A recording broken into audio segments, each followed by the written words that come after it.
주시죠. 네, 안녕하세요. 다들 잘 지내셨죠? 네.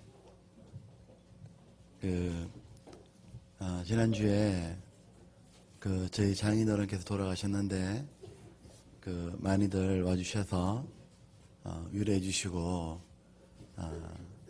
또 이렇게 조문하고 해주셔서 너무 감사를 드립니다. 많은 걸 생각할 수 있는 시간이었습니다. 그리고 무엇보다도 형제님들이 늘 옆에 같이 있다는 것에 대해서 깊이 감사를 드립니다. 늘 함께 해주셔서 고맙습니다. 같이 기도하겠습니다.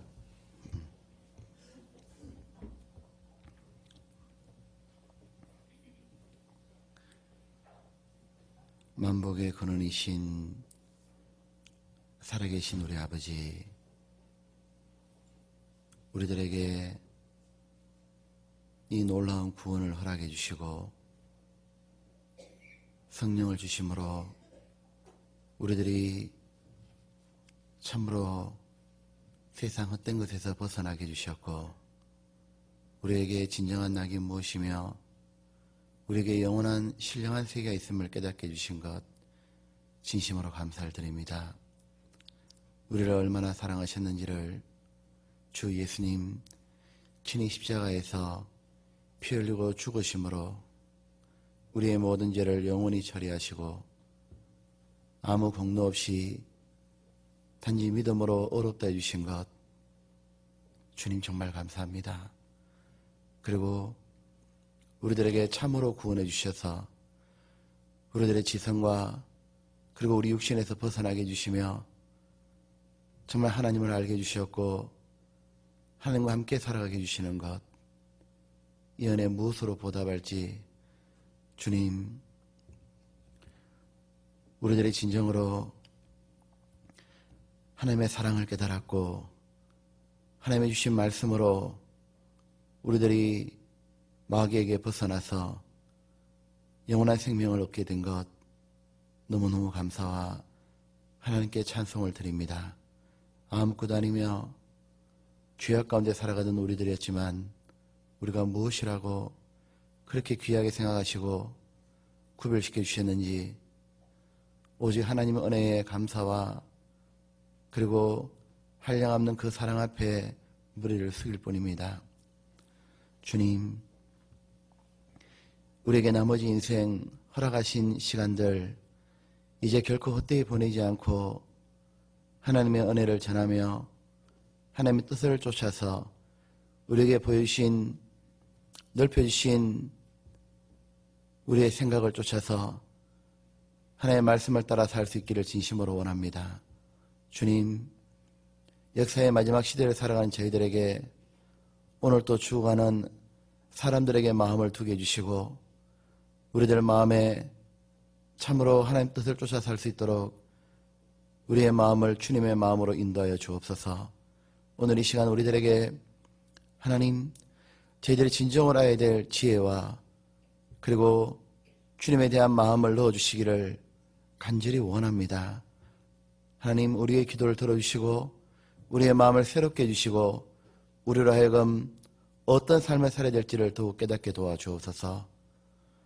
이 자리에 참석하지 못한 분들 하나님 아버지, 어느 자리에 있든지 주를 떠나는 일이 없도록 마귀의 올무에 걸리지 않도록 막아주시고 시험에 들지 않도록 주님 지켜주옵소서.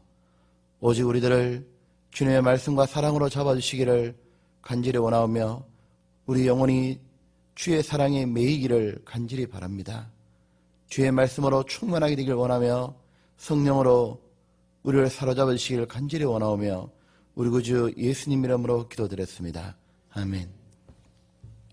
성경 찾겠습니다. 성경 전도서 6장입니다.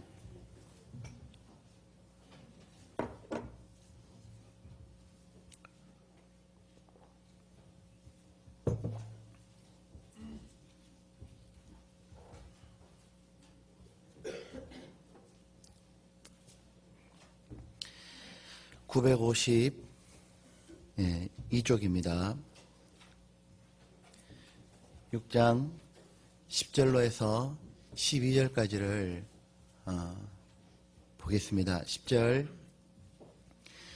이미 있는 무엇이든지 오래전부터 그 이름이 칭한 바 되었으며 사람이 무엇인지도 이미 안 바 되었나니 자기보다 강한 자와 능히 다툴 수 없느니라. 헛된 것을 더하게 하는 많은 일이 있나니 사람에게 무엇이 유익하랴. 12절. 헛된 생명의 모든 날을 그림자같이 보내는 일평생에 같이 읍시다. 사람에게 무엇이 낙인지 누가 알며 그 신후의 해 아래서 무슨 일이 있을 것을 누가 능히 그에게 고하리요. 우리가 성경을 배우고 있습니다. 우리는 성경을 하나님 말씀이라고 우리는 믿고 있고, 또 우리는 이 성경을 가장 소중히 생각합니다. 그런데 성경이 하나님 말씀이라는 것은 다른 말로 하면 모두 사실이라는 거죠. 이 성경은 진리인 겁니다. 하나님은 정말 살아계시고 이 말씀은 하나님이 내려준 거기 때문에 이 말씀은 우리 인생의 지표인 겁니다. 성경이 유일하게 뭐냐면 인생에 대한 해답인 겁니다. 장례식을 치르고 또 옆에 있는 많은 사람들의 장례도 보고 또 화장터도 가보고 또 낙골매도 보고 많은 사람들의 비문을 쭉 돌아봤어요. 보면서 전도서 6장 이 구절이 계속 생각이 나는 겁니다.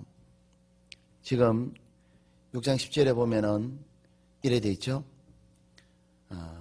이미 있는 무엇이든지 오래전부터 그 이름이 칭한 바 되었고, 이 말은 해 아래 새 것이 없다 그 말인 겁니다. 그리고 사람이 무엇인지도 이미 안 바 되었나니, 이 말처럼 유사이래로 많은 사람이 지구상에 살았는데 쭉 살아보니까 인간이 무엇인지도 이미 다 알게 되었다는 겁니다. 인생이라는 게 복잡한 게 아니라 간단하다 그 말인 겁니다. 무엇이냐면은 쭉 살아보니까 이 솔로몬도 자기 평생을 살아보고 인간이 뭔지를 기록하고 있잖아요. 인생이라는 건 뭐냐면은 인생은 일단 만족이 없다는 걸 말하고 있는 겁니다. 이 전도서 1장에 보면 눈으로 보아도 족함이 없고 귀로 들어도 차지 않는다고 그랬잖아요. 만물의 피곤함을 말로도 할 수 없다고. 인생이라는 것은 기본적으로 만족이라는 게 없다는 겁니다. 그리고 모든 사람이 공통으로 느끼는 게 뭐냐면 인생은 연약하다는 거예요. 인생은 세월 앞에서 모두 무너진다는 겁니다. 시간이 지나면 결국 늙고 병이 들고 죽음 앞에서 어쩔 수 없는 존재라는 거예요. 그것이 바로 인생이라는 겁니다. 이 우탁이라는 사람이 그랬다 그러잖아요. 이 사람이 늙어가는 걸 딱 보니까 자기 마음에 생각이 깊어가지고 백발이 오는 걸 어떻게 하면 막을 수 있을까 한참 생각하다가 시조를 적었다 그러잖아요. 한 손에 막대 들고 한 손에 가시 들고 늙는 길 가시는 맞고 오는 백발 막대기로 치려 했더니 백발이 제일 먼저 알고 지름길로 오더라. 인간은 하나님이 정하신 법칙이라는 게 있는 겁니다. 하나님이 인간에게 사람이 워낙 순종하지 않으니까 순종할 수 있도록 가르쳐 놓은 게 있잖아요. 인간은 휴식이라는 걸 반드시 취해야 되는 겁니다. 인간은 잠이라는 것도 반드시 자도록 만들어 놓은 겁니다. 거기에 불순종하는 인간은 다 죽게 돼 있는 거예요. 인간은 세월이라는 걸 하나님이 만들어 놓은 겁니다. 세월 앞 인간은 모두 순종하는 겁니다. 우리가 시간이 지나가고 나면은 인간은 반드시 늙고 병들고 약하고 죽게 돼 있다 그 말인 겁니다. 이거는 하나님이 정한 법칙이고 거기에 불순종하는 인간은 한 명도 없다고 말하는 겁니다. 인간은 모두 죽음 앞에 순종하게 됩니다. 한 번 죽는 것은 사람에게 정하신 것이요. 그 말대로 사람은 결국 살아보면은 우리 그런 거 부르잖아요. 지시황의 불사약도 죽는 길을 죽는 데는 허사라. 인삼노경 좋다 해도 늙는 길 못 막고. 진시황의 불사역도 죽는 데는 허사라고. 인간은 결국은 뭐냐면 죽음이 지척에 있고 너무도 연약한 존재라는 겁니다. 전도서 8장입니다.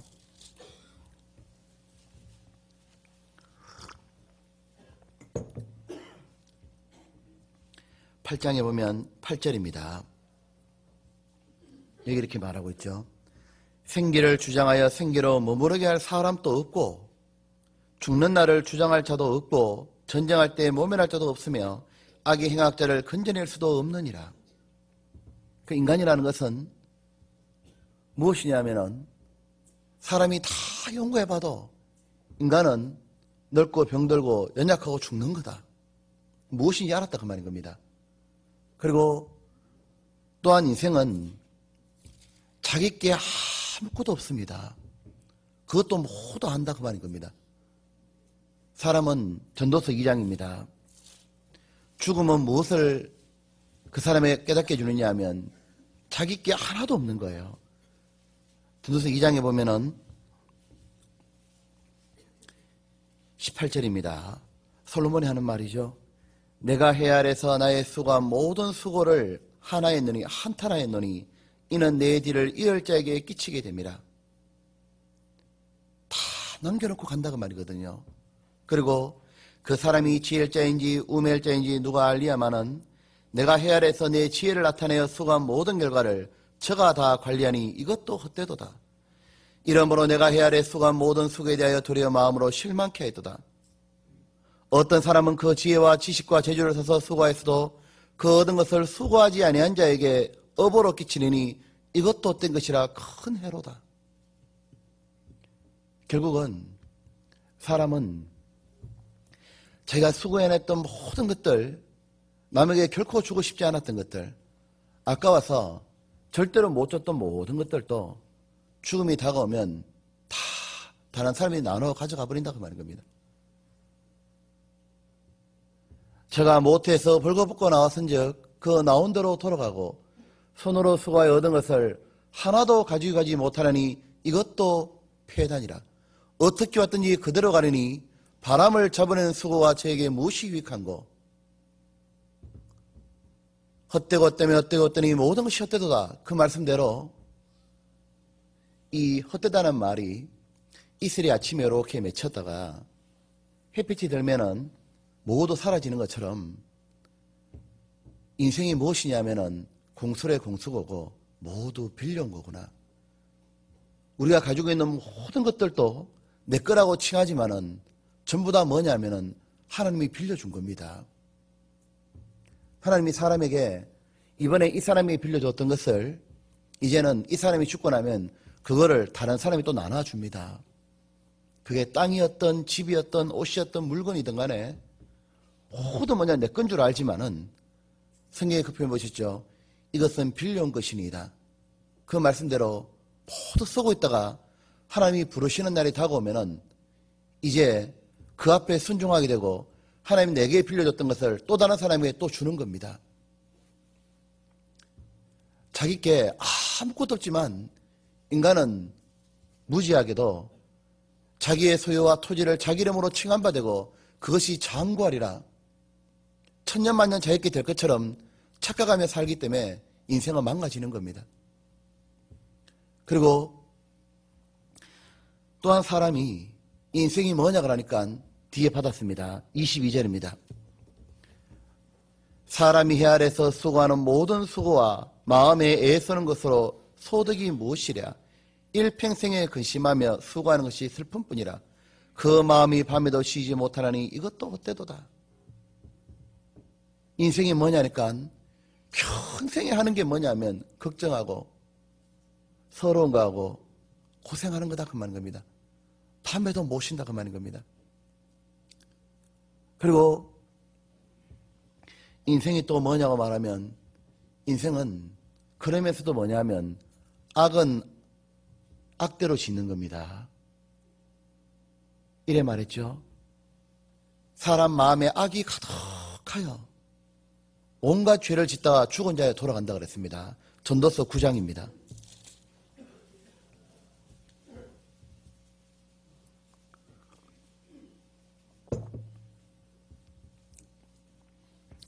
(3절에) 모든 사람의 결국이 일반인 그것은 해 아래서 모든 일 중에 악한 것이니 곧 인생의 마음에 선이 가득하여 이란 데 있습니다. 악이 가득하여 평생에 미친 마음을 품다가 후에는 죽은 자에게로 돌아가는 것이라. 그리고 인간은 이 악에서 건져낼 자가 없다는 것도 압니다. 그런데 기가 막힌 거는 인간은 자기가 만족도 없고 연약하고 자기는 세월 앞에 무너지고 그리고 자기는 악하고 고생하고 근심하고 자유권은 하나도 없고 그런데 인생이 그러면서도 기가 막힌 거 뭐냐면 인생은 무지한 겁니다. 뭐가 무지하냐면은 읽었던 본문 말씀대로 무엇이 그러면 이 땅에서 낙이고 그리고 다 죽는데 죽음 뒤에 무슨 일이 있는지는 인간이 아무것도 모른다 그 말인 겁니다. 인간은 동시에 또한 무시한 존재인 거예요. 근데 기가 막힌 거는 인간은 그러면서도 뭐냐면은 교만한 겁니다.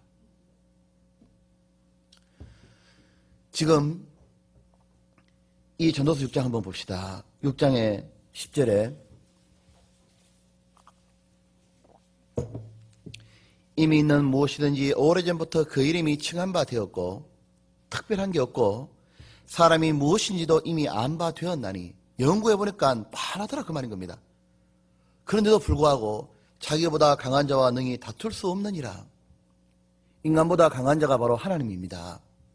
그러면 하나님 앞에 그 누구도 다툴 수가 없고 이 사람이 이제 하나님 앞에 전지전능하신 하나님 앞에 자기가 마음을 낮추고 자기가 굴복하고 회개하고 하나님 앞에 딱 돌아오면은 하나님은 무엇이 낙이고 제가 어떠한 사람이 돼야 마땅하고 죽음 뒤에는 무슨 일이 있고 나는 어떻게 무엇을 위해 살아야 됩니까? 하고 마음을 낮추고 돌아오면 하나님은 그 사람에게 축복을 딱 내리는 겁니다. 그 돌아오는 사람에게 하나님은 무엇이 진짜 낙인지 그리고 죽음 뒤에 무슨 일이 벌어지는지 영원한 일에 어떤 것이 있는지 신령한 걸 알려주고 무엇을 위해 사는 것이 더 나은 길인지 어떻게 사는 것이 정말 올바른 건지를 모두 깨닫게 해준다는 겁니다. 하나님은 마음을 낮추고 돌아온 사람에게 모든 걸 깨닫게 해주고 내려주시는데 사람들은 인생이 뭔지 알면서도 교만한 겁니다. 인간은 자기가 꽤 괜찮은 존재라고 착각하는 겁니다. 자기가 꽤 똑똑하고 자연의 주인공으로 살아가니까 만물의 영장이라 보니까 자기가 꽤 괜찮다 싶으니까 하나님의 생각을 딱 버리고 자기 생각을 쫓아 사는 겁니다. 마음을 다하여 여호와를 의뢰하는 게 아니라 스스로 지혜롭게 여기고 자기 마음과 정력을 쫓아 살아가는 겁니다. 그렇게 살아가면서 뭐 하느냐 하면 11절을 한다 이렇게 말하는 거예요. 11절에 헛된 것을 더하게 하는 많은 일이 있나니 사람에게 무엇이 유익하랴. 헛된 일을 더하게 한다는 것처럼 아무런 답이 없거든요. 벗어날 길도 없으면서도 사람은 학문도 한번 추구해보고 그리고 철학도 추구해보고 돈도 벌어보고 그리고 별걸 다 해봅니다. 문학도 만들어보고 쾌락도 만들어보고 문명도 발전시켜보고 근데 모두 다 중앞에 가면은 다 똑같이 말합니다. 허망하다고. 자기 영혼에 아무런 유익이 안 되는 것을 그렇게 추구하고 살다가 죽음으로 나온다 그 말인 겁니다. 근데 반대로 하나님 앞에 정말 굴복하고 살아가는 그 사람에게는 하나님이 12절에 이렇게 말했죠. 헛된 생명의 모든 날을 그림자같이 보내는 일평생에 사람에게 무엇이 낙인지 누가 알며, 아무도 아는 사람 없는데 하나님은 알려주는 겁니다. 그 신후에 해 아래 무슨 일이 있을 걸 누가 능히 그에게 고하리요. 공자도 미지생 은지사라 그랬죠. 내가 사는 것도 모르는데 죽음 뒤를 어떻게 하냐고. 석가도 제가 죽은 뒤에 모른다 그랬습니다. 누가 알겠어요? 근데 답이 있는 겁니다. 누구냐면 인간을 창조하신 하나님은 알려주는 겁니다. 그리고 그 창조하신 하나님의 이 지혜를 깨달았던 사람이 바로 솔로몬인 겁니다. 그리고 구원받은 사람들인 거예요. 이들은 아는 겁니다. 사람에게 무엇이 진짜 낙인지, 그 낙이 무엇인지를 아는 겁니다. 죽음 뒤에 무슨 일이 있는지를 아는 겁니다. 그리고 그것을 세상에 선포하는 겁니다. 그걸 제일 먼저 알려준 분이 누구냐면 하늘에 있던 분이었습니다. 바로 인자가, 하늘에 있던 자가 내려온 자 외에는 누가 하늘의 일을 알겠느냐? 바로 누구냐면 예수님입니다. 예수님은 모든 걸 아시잖아요. 알려주는 겁니다. 죽음 뒤에 무슨 일이 있는지 천국과 지옥을 말했습니다. 사람이 얻어야 될 것이 구원이라고도 알려줬고, 그리고 그걸 받았던 사람도 다 말하는 겁니다. 솔로몬이 말하잖아요. 무엇이 낙인지. 전도서 2장 24절입니다.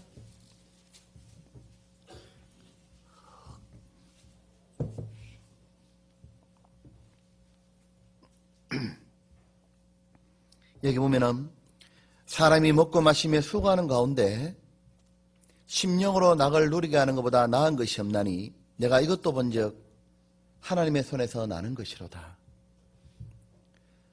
사람이 진정으로 누려야 될 낙이 뭔지를 알려주고 있죠.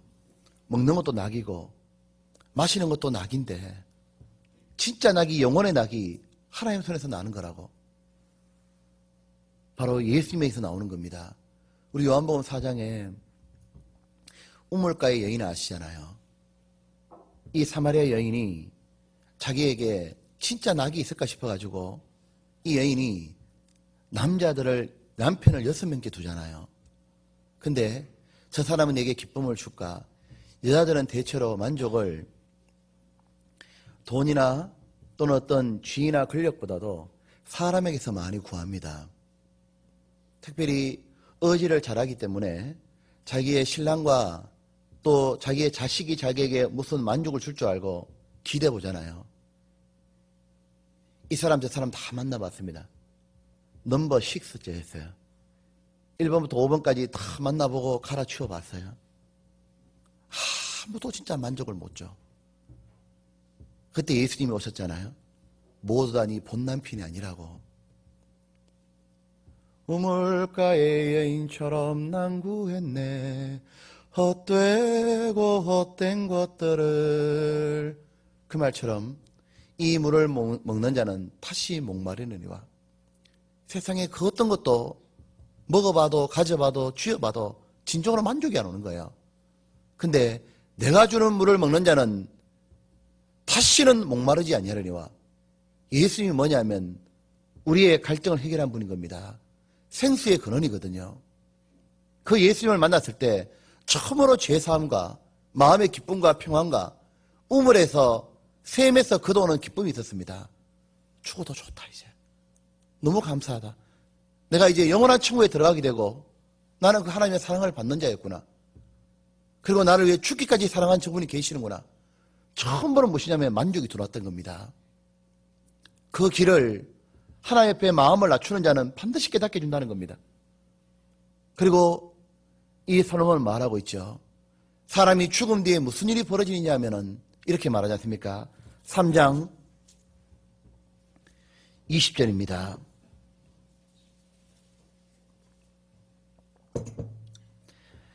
다 흙으로 말미암았으므로 다 흙으로 돌아가나니 다 한 곳으로 가거니와 인생의 혼은 위로 올라가고 짐승의 혼은 아래고 땅으로 내려가는 줄을 누가 알랴.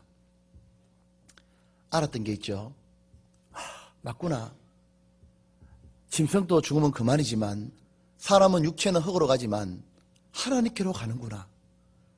하나님과 함께 살아가는 영원한 세계가 있는 거구나. 그걸 하나님 모두 가르쳐 주는 겁니다. 동시에 우리가 보면은 이 하나님이 정말 하나님께 굴복하고 하나님이 앞에 자기를 마음을 낮추고 살아가는 사람에겐 그 사람에게 하나님이 구원만 해주시는 게 아니라 그 사람에게 인생이 어떻게 살아야 될지도 알려준다고 되어 있습니다. 전도서 7장입니다.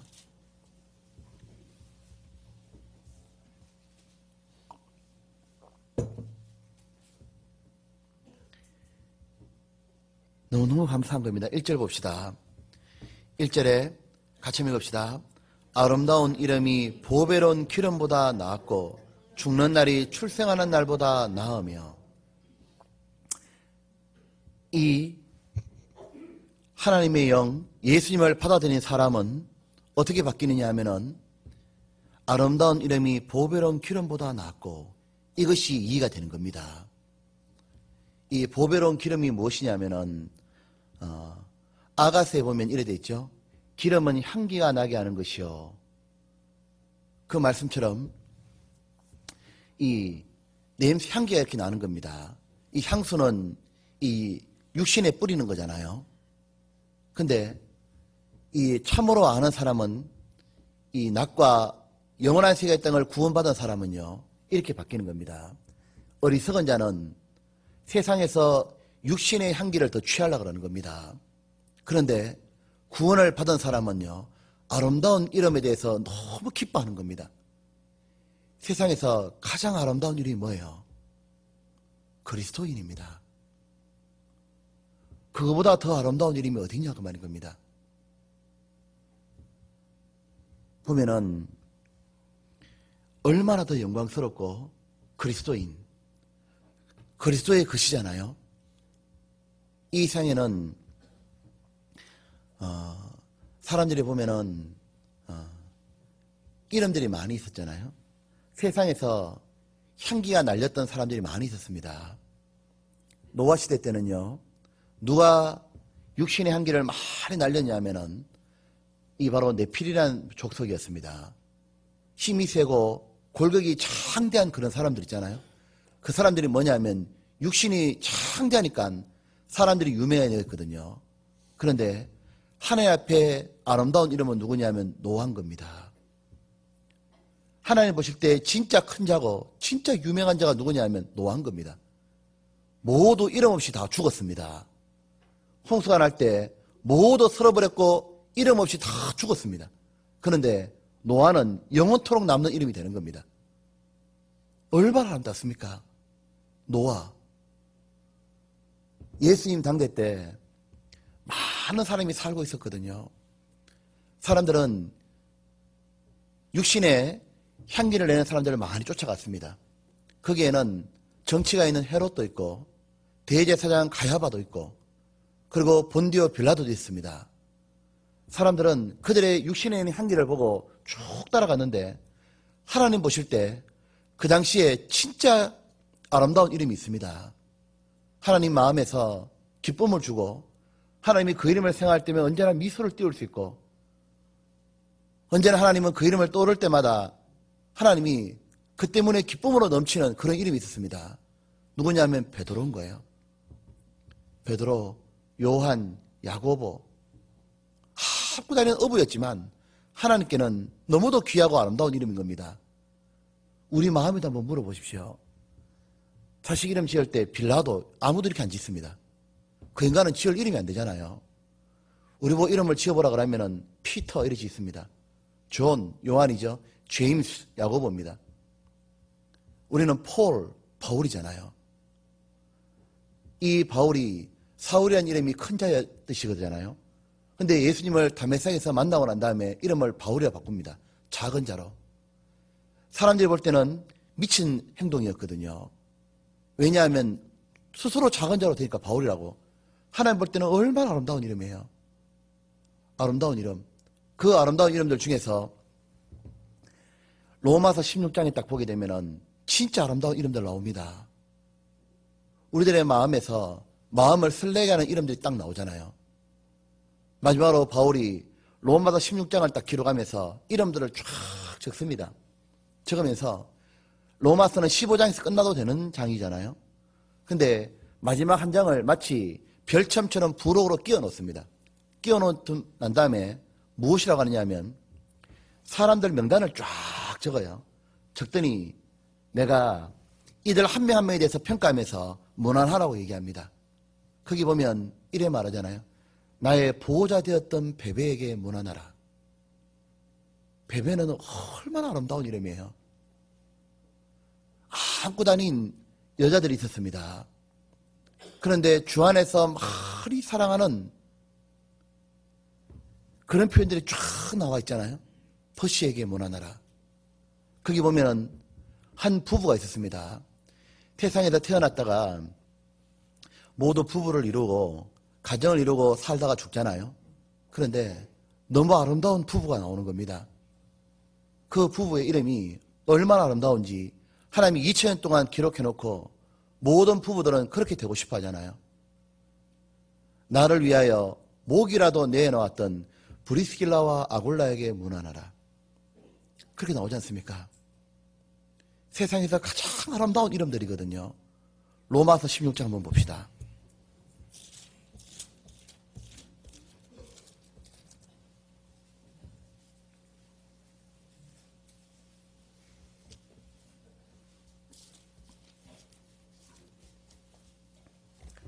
로마서 16장에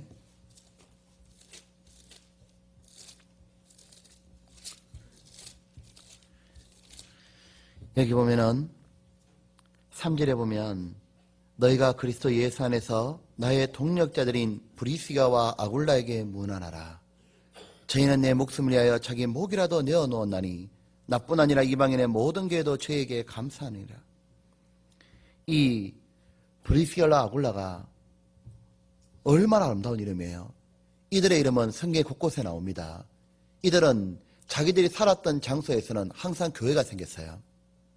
가는 곳마다. 그들이 고린도에서 함께 바울하고 텐트업을 했잖아요. 장막 쳤을 때 고린도 교회에 있습니다. 그들이 에베소 교회에 갔을 때요. 에베소 교회가 생기는 겁니다. 그들이 지금 로마에 있는데 로마에 있자 로마에 교회가 생기는 거예요. 그러니까 가는 곳마다 뭡니까? 전도가 되고 가는 곳마다 주변에 교회가 형성이 되는 거예요. 구원받은 사람들이 모임이 되는 겁니다. 자기 집에서 모임을 하고 얼마나 아름다운 이름이에요. 아름다운 이름이 보배로운 기름보다 낫고. 잠언 22장입니다. 이제 어떻게 살아야 될지를 우리에게 하나님은 깨닫게 주신 겁니다. 잠언 22장에 보면 이래 말했잖아요.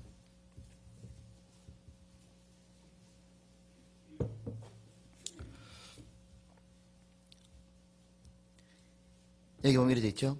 많은 재물보다 뭐랬습니까?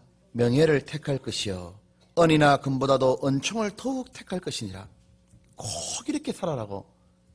이걸 구원받은 사람은 압니다. 많은 재물을 얻어가지고 육신의 향취를 내는 거 있잖아요. 사람들이 볼 때 와 집이 넓다. 야 차가 외제다. 뭐 옷은 뭐다. 뭐다 이런 거 말고 이제 압니다. 그들은 벗어나지 못하지만 우리는 벗어난 거예요. 무엇이냐면 많은 재물보다 명예를 택할 것이요 그리스도인이라는 그 명예 말이에요. 영국 사람들은요 영국인이라는 명예 때문에요 이들은 그러잖아요. 그 명예 때문에 한겨울에도요 그들은 얇은 것도 입고 한여름에도 긴 옷도 입습니다. 아시죠? 폼내다 떠 죽는다는 거. 근데 그 이름 있잖아요. 자기 이름 말이에요. 옛날에 가문을 위해서 자기 가문의 이름을 위해 가지고 목숨을 던졌습니다. 우리는 뭐냐면은 그리스도인이라는 이름 있잖아요. 너무도 영광스러운 이름. 그걸 위해서 살아가는 사람. 은이나 재물을 받아도 은총을 더욱 택할 것이라. 우리는 그거 알잖아요.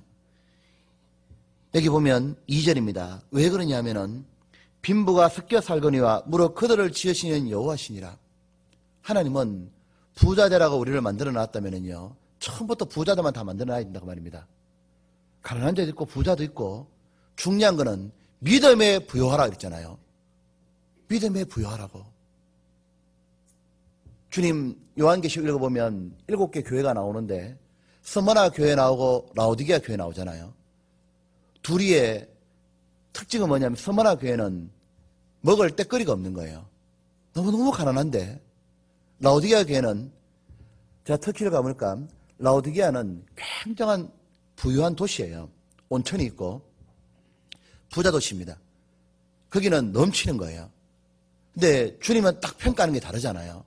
스무나 교회는 너무너무 가난한데 주님이 말씀하시기를 내가 부유한 자니라. 라오디게아 교회는 부가 넘치는데 네 공부한 것과 가련한 것과 벌거벗은 것을 네가 알지 못하노라. 주님 보실 땐 은총이 어디에 내려갔냐면 스무나에 딱 내려가잖아요. 스무나 교회에 딱 내려가니까 스무나 교회는 핍박도 주고 하지만 주님 말씀하시기를 함께한다는 약속을 딱 해주잖아요. 라오디게아 교회는 주님이 토하여 내치리라 그랬습니다. 뜨겁지도 않고 차갑지도 않으니까. 우리가 보면은 구원받고 난 다음에 아는 게 있습니다. 그래, 내가 이 땅에 나머지 시간이 얼마 있는지 모르겠는데 인생이 뭔지 내가 많이 안다. 이제 인생은 연약한 거고 인생은 자기 게 아무것도 없는 거고 이제 나는 벗어났기 때문에 뭘 위해 살까?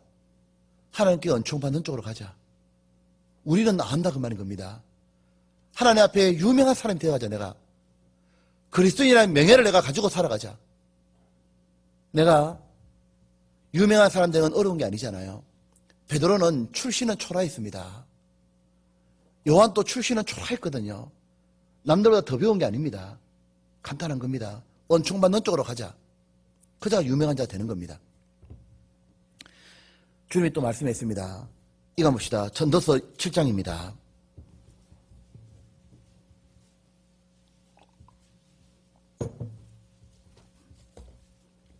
(7장에) 1절입니다.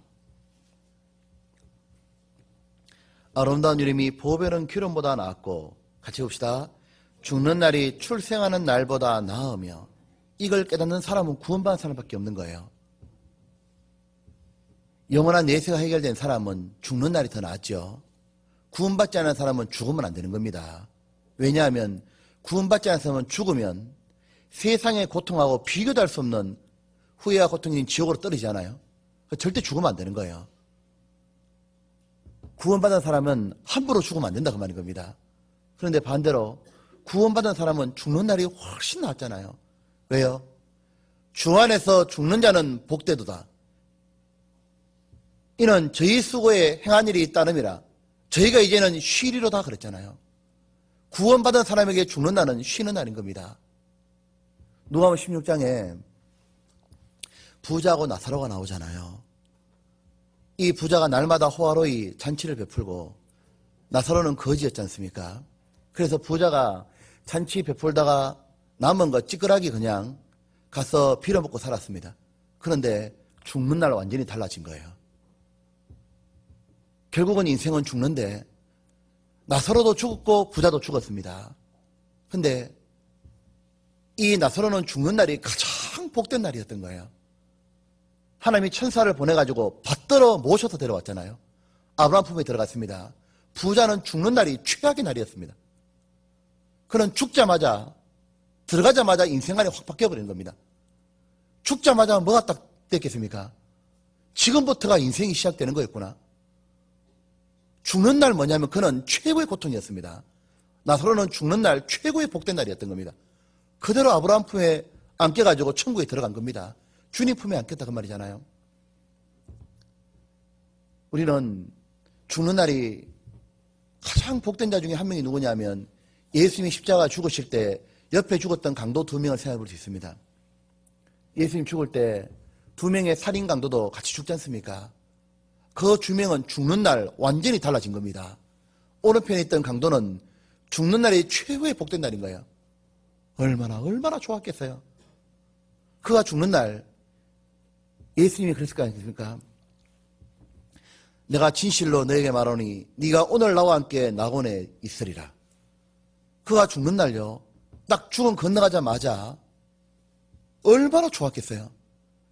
누구랑 들어갔냐 하면은 예수님하고 같이 들어갔습니다. 하늘의 왕과 함께 들어간 겁니다. 들어가자마자 천군 천사가 쫙 돌입해 있고 왕이 왔기 때문에 모두 와서 뭐냐면 종들은 부복하는 겁니다. 찬양과 영광을 올릴 때 함께 영광 받는 게 누구냐면 바로 왕의 아들이었습니다. 그 강도였습니다. 강도가요, 딱 들어갔을 때요, 그 왕이신 예수님이 쭉 오다가 걸어가는 곳을 봤을 거예요. 어디로 올라가느냐 하면은 보좌 위에 올라가는 겁니다. 하나님의 보좌였습니다. 거기에 예수님이 딱 앉는 겁니다. 얼마나 놀랬겠어요.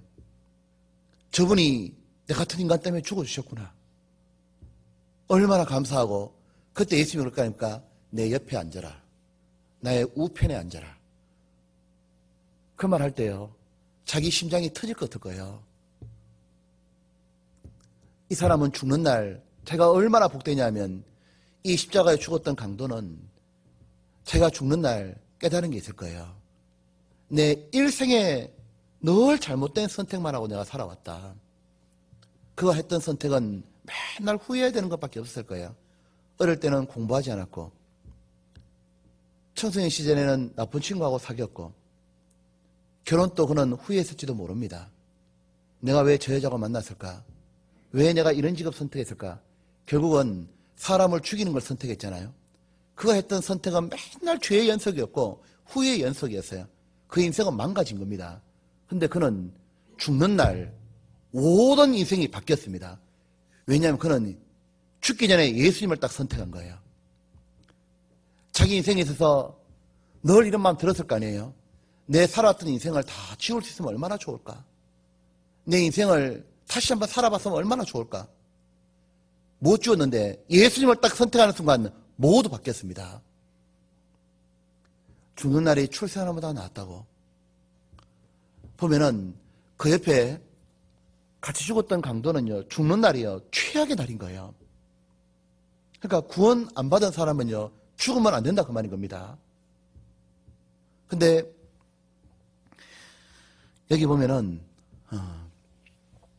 주님이 이렇게 말했습니다. 전도서 7장 한번 봅시다. 2절에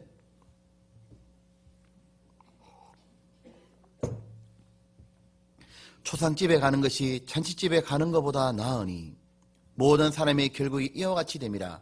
산자가 이것에 같이 봅시다. 유심하리로다. 주님은 또 우리에게 알려줍니다. 이제 구원을 딱 받고 나니까 죽는 날이 나았구나. 동시에 어디를 자꾸 가보라고 말하냐면 초상집에 가보라 얘기합니다. 왜 초상집에 자꾸 가보라고 말하냐면은 마음을 어디에 두고 살아야 될지 지혜를 얻을 거다 그 말인 겁니다. 사람들은 잔치하는 집에 가잖아요. 사람들은 어떤 회갑이라든가 아니면은 잔치한다거나 결혼식이나 기쁜 날 보는 걸 자주 갑니다. 가면은 마음이 안 잡히는 겁니다.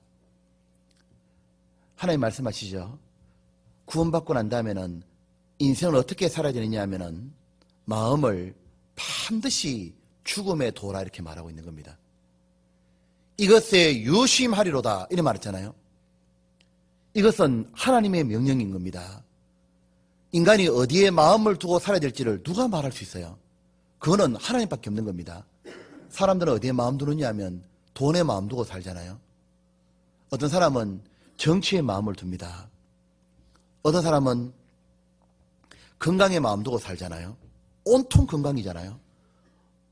어떤 사람들은 건강에 마음을 다 두니까 건강이 조금만 해롭다 싶으면요 아무것도 안 하려고 그러는 겁니다. 어떤 사람은 쾌락에 마음을 두잖아요. 그러니까 죄가 있다 그러면요 골로 다 쫓아다니는 겁니다. 어떤 사람은 자식의 마음을 다 두고 있잖아요. 그러니까 자식을 위해서라면요 신앙도 저버리지 않습니까? 어떤 사람은 돈을 위해서라면 신앙 저버립니다. 주님 말하는 겁니다. 죽음의 마음을 두라고. 죽음의 마음을 두라. 우리가 어디에 마음을 둬야 되느냐 하면 죽음의 마음을 딱 두고 나면 이게 이겁니다. 바로 구원받았던 믿음의 선배들은 한결같이 전부 다 가지고 있는 신앙관이 뭐냐면요, 종말론입니다. 이것이 주님이 오시는 종말론 말고 항상 그들은 개인의 종말을 가지고 있었습니다. 조나단 에드워즈라고 아시죠? 이 조나단 에드워즈가 그의 꿈이 뭐냐고 물어보면 이래 말하잖아요. 최고의 그리스도인이 되는 것. 조나단 에드워즈는 최고의 지성을 가졌습니다. 그 에드워즈가요, 이 얼마나 똑똑한 사람이냐면은 이 사람이 하도 박학하니까 이 사람 수재 중에 수재거든요. 그리고 미국에서 가장 큰 영성을 미쳤던 사람이 에드워즈거든요. 청교도의 영향을 딱 받았잖아요. 그 가문에 태어났던 사람이 수많은 인물들이 나왔잖아요. 이 조나단 에드워즈가 그가 70가지의 결심문을 딱 기록하잖아요. 저 지난번에 불러드렸죠. 그 중에서 그가 10%가 7가지가 뭐냐면 죽음에 대한 결심입니다. 그는 결심할 때 이런 결심했습니다. 만일 내 생애에 이 순간이 최후의 순간이라고 가정을 하고 그럴 때 내가 지금 하기가 꺼려지는 것은 하지 말자. 그게 자기의 결심문 7번이에요. 내가 지금 이걸 하려고 하는데 내가 이거 지금 죽기 직전의 일이라 치면은 어떡할까? 하지 말자. 그걸 그는 매일 결심했다고 얘기해요. 반대로 내가 지금 이것을 해야 될지 말아야 될지 고민하고 있는데 내가 이것이 죽음 직전이라 생각해보자. 그러면 반드시 해야 되는 거라면 하자.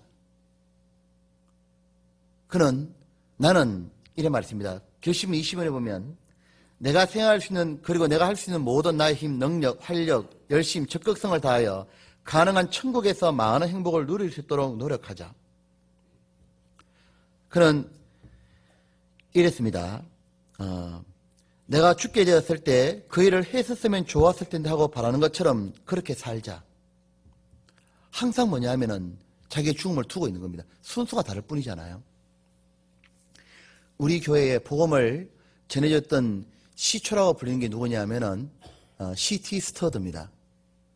스터드가 자기 형의 죽음의 직전에 몰려가서 죽는 걸 보고요.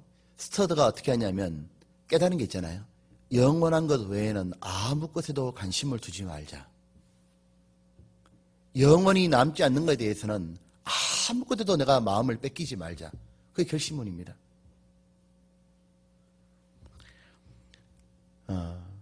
헨리 모리스라는 사람이 그랬다 그러잖아요. 그가 대학을 졸업하니까 박사학위가 많았어요. 탁월한 수지에서 3개의 박사학위를 가지고 있었는데 여러 군데에서 그들을 초대했습니다.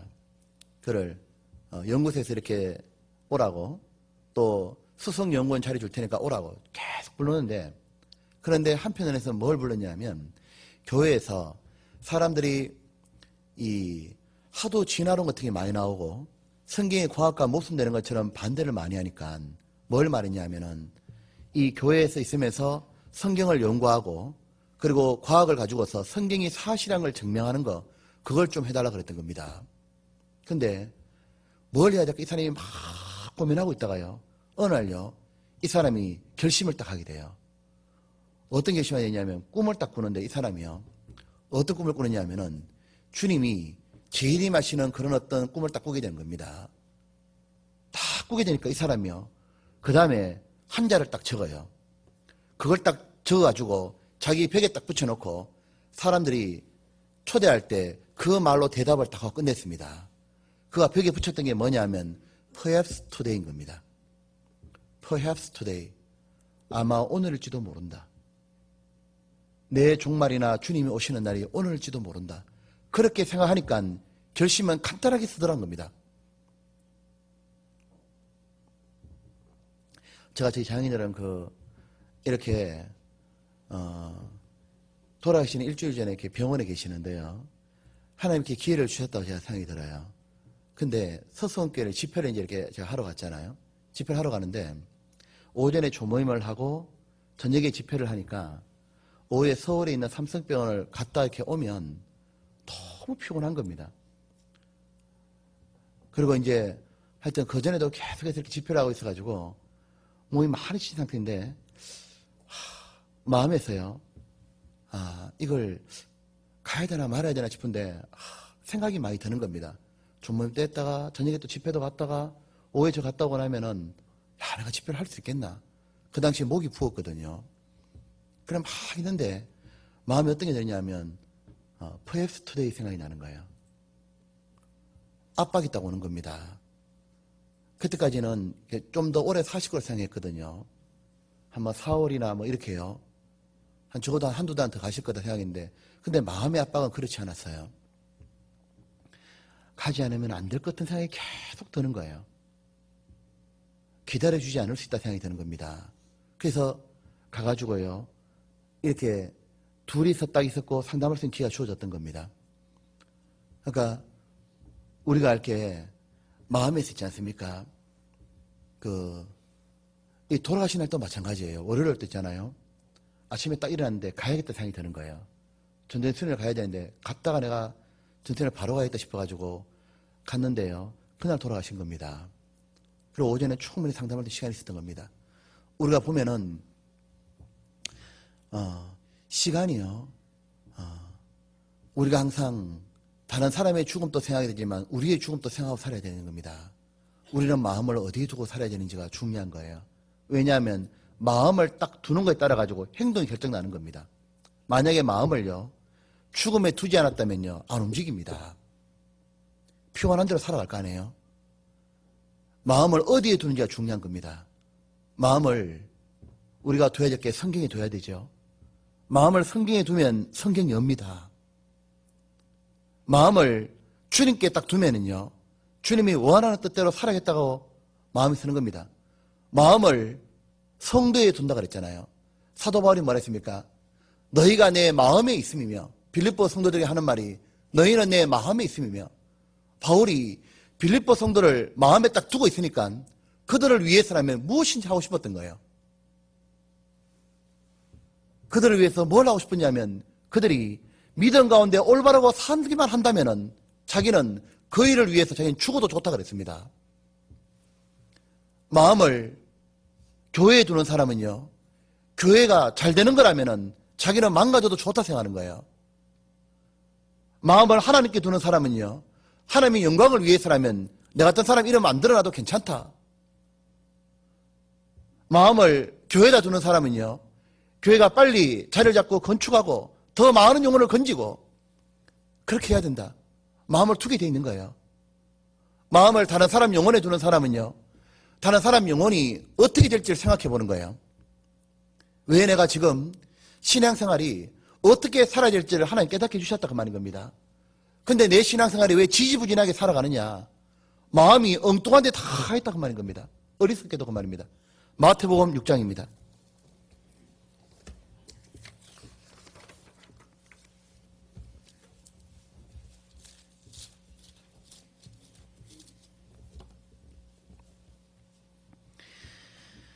(21절입니다)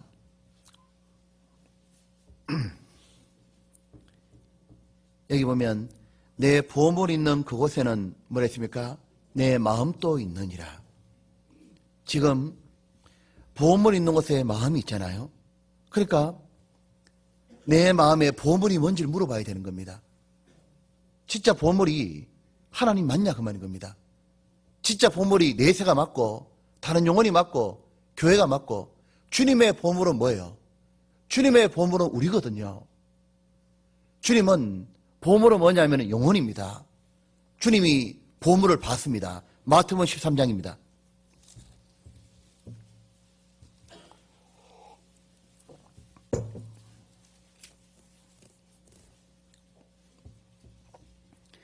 (13장의) 44절입니다. 44절에 이래 돼 있죠. 천국은 마치 밭에 감추인 보화와 같으니 사람이 이를 발견한 후 숨겨두고 기뻐하여 돌아가서 자기의 소유를 다 팔아 그 밭을 샀느니라. 천국, 하나님은 이렇게 하시는 분이라는 뜻이죠. 하나님 나라는 마치 밭에 감추인 보화다. 이 밭이 세상이고 보화가 뭐예요? 우리들이었습니다. 얼마나 그 보배가 좋았든지 이를 발견해 숨겨두고 기뻐하여 돌아가서 자기의 소유를 다 팔아 그 밭을 샀다고. 온 세상을 죄짐을 다 지고 온 세상의 영혼을 모두 죄를 담당했습니다. 자기 소유를 다 판 것처럼 자기의 목숨을 주신 거예요. 자기 피를 흘려 교회를 샀다 돼 있잖아요. 모두 영혼을 죄 사함을 해놨다고 말인 겁니다. 그게 우리 보배니까. 하나님께 우리가 보배니까. 동시에 우리 보배도 45절입니다. 또 천국은 마치 좋은 진주를 구하는 장사와 같으니 극히 값진 진주 몇 개죠? 하나를 만남에 가서 자기의 소유를 다 팔아 그 진주를 샀느니라. 이 진주가 누굽니까? 예수님입니다. 구원받은 사람은 동시에 자기 마음의 진주가 누구냐면 예수님이거든요. 그러니까 다 파는 겁니다. 주를 위해서라면. 자기 목숨까지도 딱 넣잖아요. 자, 우리 마음에 주님은 말입니다. 주님 마음에는 교회가 주님 마음에 있고, 주님 마음에는 우리가 주님 마음에 있고, 주님 마음에는 뭐냐면 항상 죽어가는 영혼이 마음에 있어요. 그 마음이 우리에게도 넘쳐야 되잖아요. 주님은 이 마음을 어디에 두어야 될지 어떻게 할 수 있냐면 죽음을 딱 생각하면요 마음이 바뀌는 겁니다. 우리도 잠시 잠깐 뒤면은 주님 만납니다. 죽음을 마음에 딱 두면 왜 생각이 달리냐면요 죽음 뒤에는 뭐가 기다리고 있냐면요 하나님 앞에 심판대가 딱 기다리고 있잖아요. 우리는 죽음을 딱 생각하면은 이제 압니다. 이 땅에 살았던 모든 것이 완전히 성적표가 발표되는 날이잖아요. 어릴 때 교통사고가 나면 제대로 치료하지 못하면 평생을 힘들게 살잖아요. 좀 죄송하지만 어릴 때 장애를 앓고 나면 평생을 힘들게 살잖아요. 반대로 어떻게 준비하다가 내세가 달라지잖아요. 우리는 지금 무엇을 기다리는 사람이냐면은 주님 앞에서 영광을 기다리는 사람입니다. 우리가 이 땅에서 요령껏 눈치껏 살아가는 게 아니잖아요. 그 모든 것은 헛된 일입니다. 사람들 보기에 적당하게 사는 적당주의, 그리고 자기만 위해 사는 이기주의, 그 모든 건 바보 같은 짓이라고 말하는 겁니다. 주님이 왜 사람에게 보이려고 선을 행치 말라, 외식하는 것에 대해서 야단했냐면 모두 어리석다 그 말인 겁니다. 그 모든 게 주님 앞에 가면 상이 없다 그 말인 거예요. 우리는 내세를 기다리고 칭찬과 존귀와 영광을 바라고 살잖아요. 우리의 마음이 어디 있냐면은 심판대의 그날에 있어야 된다 그 말인 겁니다. 사도 바울이 그 마음이 항상 변함이 없잖아요. 사도 바울이 자신이 신앙생활하는 동기가 두 가지라 그랬지 않습니까? 하나님 은혜에 보답하는 거고, 두 번째는 상 받기를 바라는 마음이잖아요. 바울이 고린도전서 4장입니다.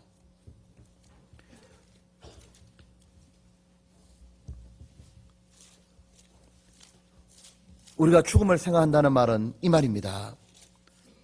4장에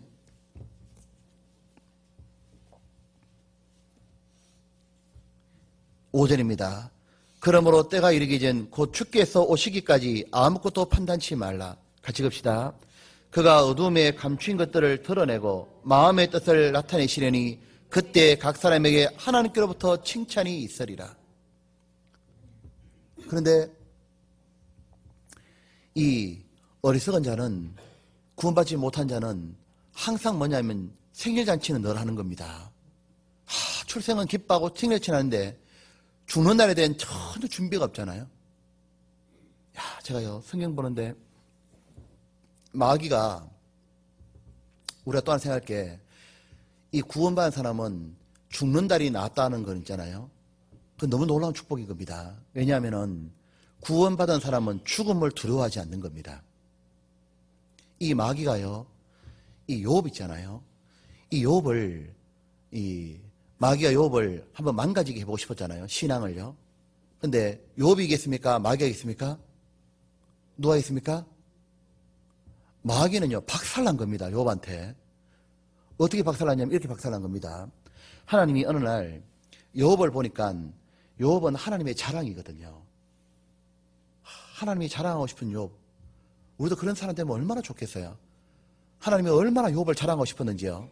딱 보니까 마귀가 이 뻘뻘거리 다니다가 왔잖아요. 다니다 오니까 마귀한테 하나님 딱 그러잖아요. 네 내 종 욥을 잘 봤냐? 그러더니 욥에 이제 얘기를 쫙 주잖아요.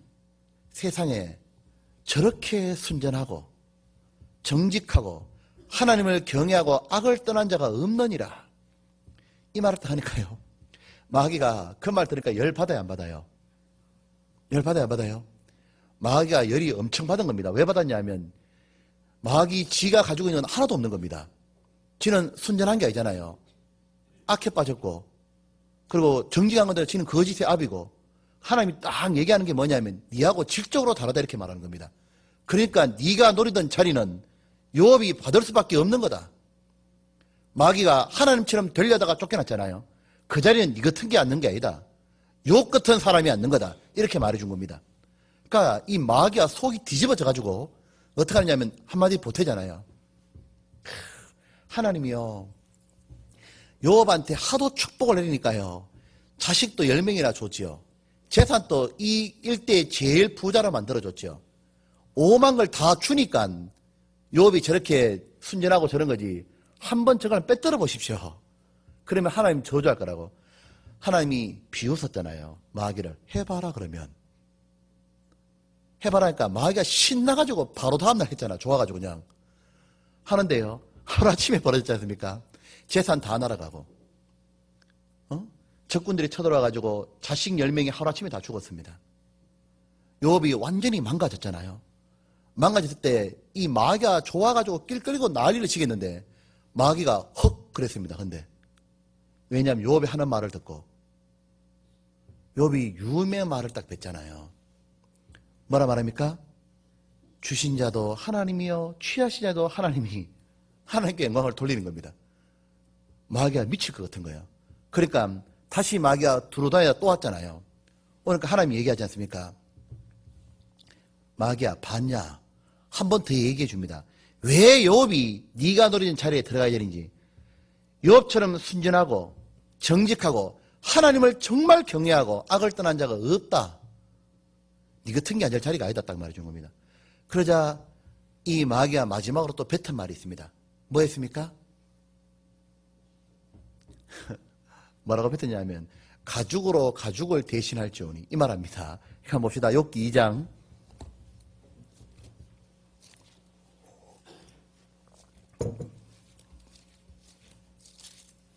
2장에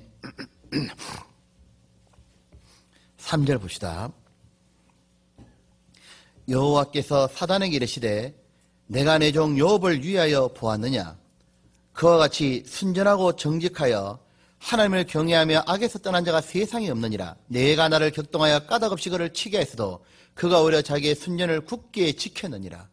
그리고 뒤에 빠진 말이 있다면 이런 말이죠. 이런 자가 네가 노리던 자리를 얻는 거다.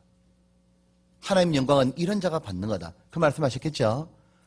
4절에 사단이 한번 박살나고 난 다음에 이래 말한 겁니다. 사단이 여호와께 대답하여 가로되 가죽으로 가죽을 바꾸오니 사람이 그 모든 소유물로 자기의 생명을 바꾸올지라. 이제 주의 손을 펴서 그의 뼈와 살을 치소서.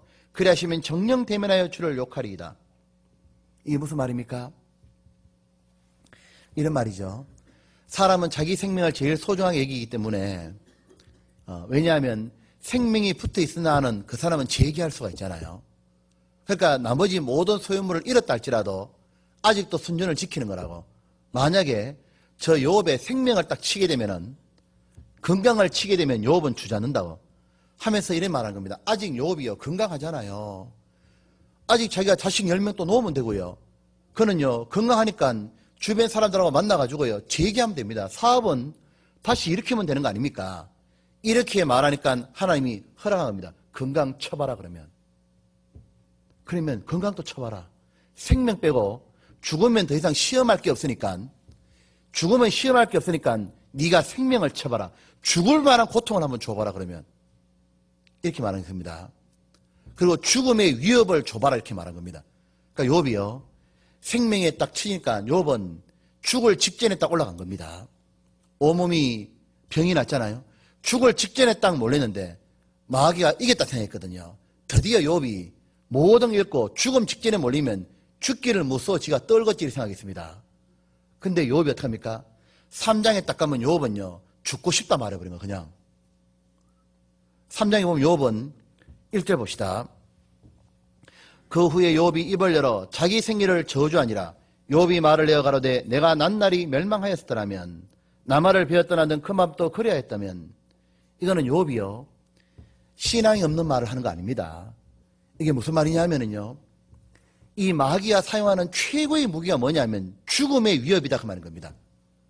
너 이제 이러다 죽는다. 이래도 네가 원망 안 할 거냐? 이래 말하는데 욥은 뭐라 하냐면 죽었으면 좋겠다 그러는 거예요. 왜요? 자기는 죽으면 천국이다 그 말인 겁니다.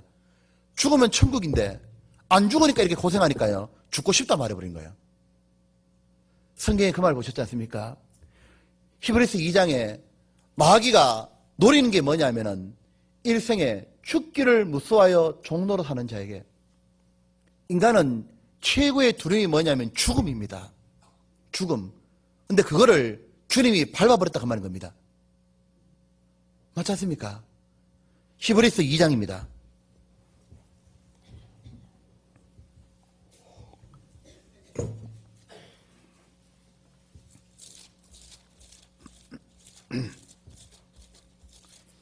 (2장)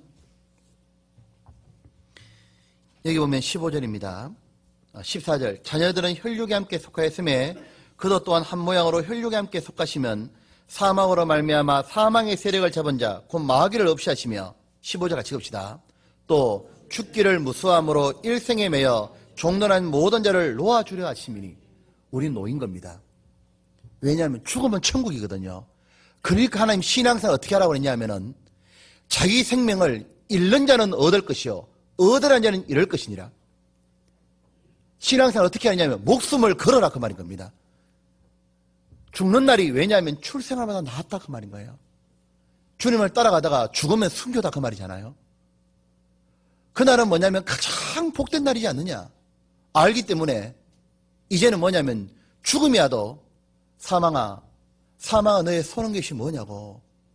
그러니까 죽는 날이 더 복된 날이기 때문에요. 뭐냐면은 죽 앞에 이 자기가 주님 이렇게 말했잖아요. 마가복음과 마태복음 쭉 읽어보면은 주님을 따라오려고 할 때 목숨을 넣어라. 그래서 믿음의 선진들이요 왜 모두 그렇게 고난과 핍박이 있어도 신앙을 지키고 훌륭한 삶을 살았냐면요 죽음 뒤를 알았다 그 말인 겁니다. 이대로 죽으면은 영원한 천국이 있고 더 나은 부활이 있기 때문에 구차하게 살려고 하지 않았다 돼 있잖아요. 그들은 톱으로 켜고 짐승의 밥이 되고 우리가 돼도 죽으면은 자기는 천국이 있다는 거 아니까 갔다 그 말인 겁니다. 구차하게 안 살았다 그 말이거든요. 우리도 마음이 좀 달라질 필요가 있을 것 같아요. 주님이 우리에게 깨닫게 주신 것을 깊이 마음에 새기는 게 필요합니다. 전도서 7장입니다.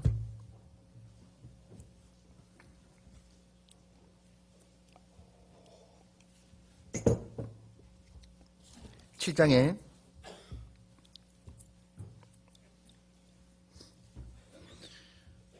우리는 1절 2절을 생각했고 또 하나 보겠습니다. 7장에 보면은 이래 되어 있습니다. 8절입니다. 중요한 거 몇 가지만 더 보겠습니다. 구원받고 나면 이렇게 안다고 말입니다. 8절 같이 봅시다. 이 일의 끝이 시작보다 나았고 참는 마음이 교만한 보다 나으니. 여기 보면은 아펠이 말했습니다. 끝이 시작보다 나았다 그랬잖아요. 우리 이거 자주 배웠던 말씀입니다. 우리는 구원을 딱 받고 나면은 깨달아지는 지혜가 있죠. 금세가 다가 아니고 내세가 있는 거다. 그리고 신앙생활하는 가운데도 아는 게 있습니다. 구원받고 처음에 잘하고 시간이 지나면서 신앙이 쇠퇴해서 마지막에 망가지는 그런 것은 안 된다 그 말인 겁니다. 이 제일 좋은 신앙은 누구냐면은 예수님이죠. 예수님은 뭐냐면 이래 있습니다. 이 하나님께 부르심을 받고 난 다음에 예수님은 처음부터 끝까지가 좋았죠. 어떻게 알 수 있냐면 하늘에서 예수님 공생애를 보면 하늘에서 음성이 들린 적이 있습니다. 몇 번 들렸습니까? 하나님이 예수님에 대해서 증거를 해준 게 3번 있었거든요. 첫 번째가 언제냐면 예수님이 이게 침례받을 때죠. 그때 내 사랑하는 아들이여 내 기뻐하는 자라. 그리고 두 번째는 중간입니다. 중간에 변화산상에 갔을 때입니다. 그때 하늘에서 음성이 들렸습니다. 내 사랑하는 거고 기뻐하는 자고 너는 저의 말을 들어라. 그리고 마지막으로 뭐냐면 예수님이 십자가에 죽이시 전날 기도할 때 하나님이 하늘에서 영광스럽게 했고 또 앞으로도 나를 영광스럽게 하리라. 지금까지 예수님의 공생애 자체가 하나님을 영광스럽게 드러냈고 하나님이 어떤 분인지를 보여줬고 이제 앞으로 마지막으로 십자가의 죽음으로 하나님이 우리를 얼마나 사랑하는지 그 영광을 드러낼 거다. 그렇게 말하고 있는 겁니다. 그러니까 예수님의 생애는 뭐냐면은 우리로 치면은 구원받고 처음부터 해서 좋았고 중간도 좋고 마지막도 좋은 겁니다. 사도 바울도 마찬가지죠. 사도 바울도 좋고 중간에 좋고 마지막에도 나의 달려갈 길을 마쳤다고. 이제 후로는 의의 멸관이 예비되었다고 이래 말했지 않습니까? 근데 신앙생활 하다 보면은 처음은 좋았는데 마지막에 안 좋은 사람이 있거든요. 그러면 안 된다 그 말입니다. 누구냐면 데마 같은 사람. 데마가 처음에는 구원받고 난 다음에 사도 바울과 함께 그 어려운 선교를 다녔어요. 선기순례를 가서 보면은 이 초대교회 때 선교하러 다녔다는 것은 이거는 우리 시대에 그 김호찬 선교사님 와가지고 몽골 선교 얘기했잖아요. 아무것도 아닙니다. 이 산맥을 넘어야 되고 아무도 반겨주는 사람이 없어요. 세상 말로 죄송한 표현이자면 진짜 아무것도 없는 바닥에 헤딩해야 되는 거예요. 그냥 가는 거예요. 맨 바닥에 못 먹고 못 입고 굶주리고 그렇게 해가지고 이 데마가 믿음의 용사로서 주의 용사로 다 바울이 감옥에 붙잡힐 때도 있었잖아요. 골로새서에 보면 나오잖아요. 근데 마지막 성경 디모데후서에 보면 이 데마는 세상을 사랑하여 데살로니가로 가버렸다고. 우리는 믿음의 사람이라고 불리는 사람들이 히브리서 11장에 나옵니다. 그 11장에 보면은 차례대로 말하죠. 에녹부터 해가지고 쫙 말합니다. 에녹, 그 다음에 노아, 그 다음에 뭐 아브라함, 이삭, 야곱 쭉 말하면서 내가 이걸 다 쓰려면 끝이 없다. 이렇게 말할 때 거기 보면 이렇게 나옵니다. 뭐 삼손, 입다 쭉 나옵니다. 뭐 기도온, 그 다음에 다윗, 그 다음에 다윗 다음에 누가 나와야 돼요? 솔로몬이 나와야 되는데 솔로몬은 히브리서 11장에 믿음의 사람이 안 나온다 그 말인 겁니다. 왜냐하면 그는 말로가 안 좋은 거예요. 그는 신앙생활 잘 하다가 마지막에 여자들 때문에 인생을 망쳐버렸잖아요. 자기의 정욕을 쫓아가지고 마지막에 솔로몬은 우상 숭배를 하게 되고 결국 나라를 두 동간에 쪼개버렸잖아요. 그거 보면요. 신앙생활에 구원받은 연수는 중요한 게 아니다 그 말인 겁니다. 그게 무슨 자랑거리겠어요. 중요한 건 현재도 내가 주를 사랑하냐 그 말인 거예요. 현재도. 지금 반대로 신앙의 중간에 미끄러졌던 사람들이 있습니다. 대표가 누구냐면 베드로 같은 사람입니다. 마가 같은 사람입니다.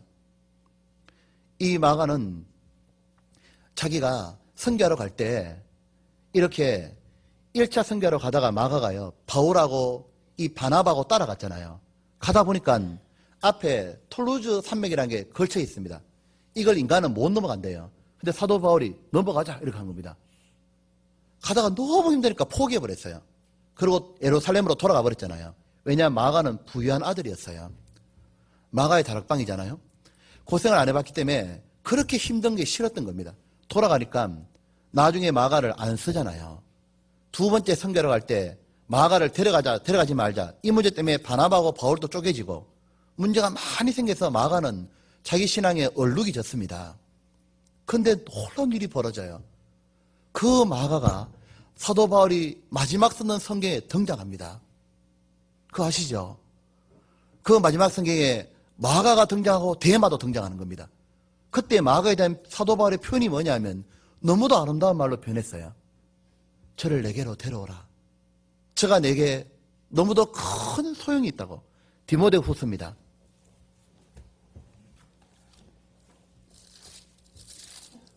4장 10절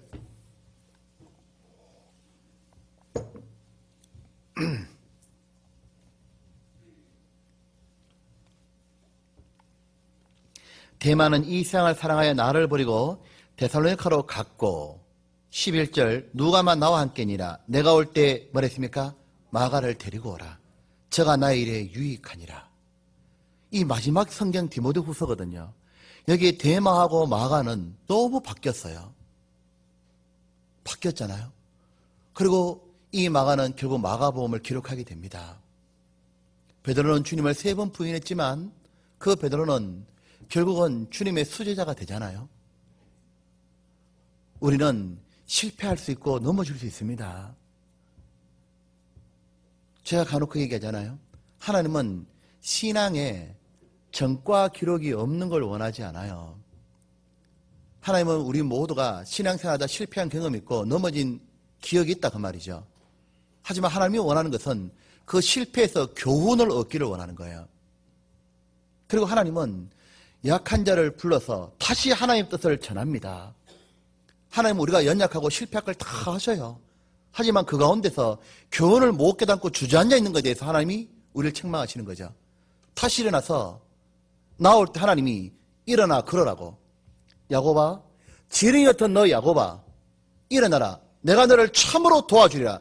어른 어느 손으로 너를 붙들리라.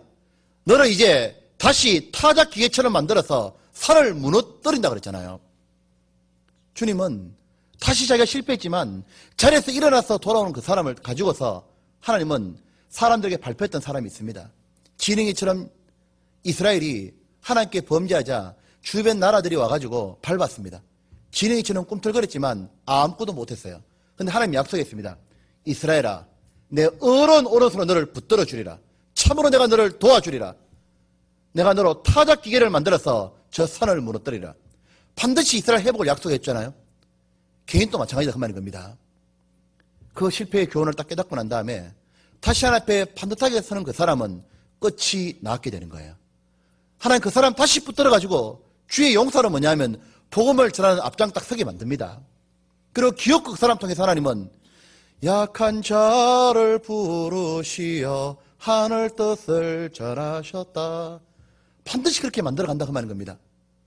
우리 신앙생활 가운데 아는 게 있습니다. 맞구나. 이 일의 끝이 시작보다 나은 거구나. 그리고 이래 말했습니다. 전도서 7장입니다.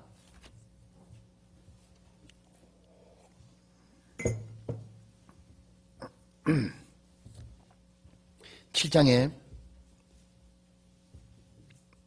8절에 이렇게 되기 위해서 필요한 게 있습니다. 이 일의 끝이 시작보다 나았고 그 다음 뭐라 했습니까? 참는 마음이 교만한 마음보다 나으니. 끝이 나아지기 위해서 필요한 것은요, 겸손한 마음이다 그 말인 겁니다. 이 사람이 마음이 교만하면 말을 많이 하게 되잖아요. 간섭하게 되고. 근데 참는 사람은 말이 적어지는 겁니다. 자기 자신을 참으로 낮추면은 끝을 정말 바르게 했다는 마음이 들어온다고 말입니다. 그리고 여기 보면 10절입니다. 옛날이 오늘보다 나은 것이 어찌미냐 하지 말라. 뭐랬습니까? 이렇게 묻는 것이 지혜가 아니니라. 이 말은 이 말이지 않습니까? 주님은 우리에게 신앙생활을 어떻게 하길 원하냐 하면은 이렇게 말한 겁니다. 추억 속의 사랑을 원하지 않는 거예요. 주님은 내가 옛날엔 신앙생활 이렇게 했는데 우리 모두 그런 게 있잖아요. 그건 추억 속의 빛바랜 사진을 바라보길 원하지 않습니다. 주님은 현재적인 사랑을 원하시는 거예요. 그리고 신앙생활은 끝없는 전진이다 그 말인 겁니다. 사도 바울은 이걸 알았습니다. 자전거를 타고 가다가 자전거가 계속 밟으면 앞으로 굴러갑니다. 멈추면 어떻게 되죠? 자빠지는 거예요. 시간 지나가면. 신앙생활은 뭐냐 하면 전진입니다. 신앙생활은 끝없는 전진이기 때문에 하나님은 우리에게 항상 뭐냐 하면 신앙의 문제를 늘 남겨놓고 있는 거예요. 하나님 우리 속에 아직 구원받지 않은 가족을 남겨놨습니다. 구원받지 않은 친구들을 남겨놨습니다. 만약에 다 해놨다면 우리는 자빠지는 거예요. 할 게 없거든요. 왜 아직까지 내한테 구원받지 않은 가족이 있고 왜 아직까지 구원받지 않은 친구들이 옆에 있겠냐 그 말인 겁니다. 왜냐하면 전진해야 되거든요. 내가 신앙생활이 무너지면 다 무너지잖아요. 나는 아직까지 그들이 있기 때문에 뭐죠? 나 하나님 앞에 기도하는 자야 돼야 되고 그들이 있기 때문에 나는 내 신앙이 구별돼야 되고 그리고 하나님은 내 앞에 문제를 남겨놓습니다. 경제적으로 어려운 문제, 자식의 문제, 환경에 많은 어려움을 남겨놓습니다. 왜냐하면 주님 떠나지 말라고. 신앙은 전진이거든요. 빌립보서 3장입니다. 이 빌립보 교인들 중에서 무너진 사람이 있었습니다. 왜냐하면 신앙이 끝없는 전진이라는 걸 접었다 그 말인 겁니다. 빌립보서 3장에 이래 되어 있습니다. 여기 보면 13절입니다. 형제들아, 나는 아직 내가 잡은 줄로 여기지 아니하고 뭐라 했습니까? 오직 한 일, 내 뒤에 있는 것은 잊어버리고 앞에 있는 것을 잡으려고 표대를 향하여 그리스도 예수 안에서 하나님이 위에서 부르신 부름의 상을 위하여 쫓아가노라.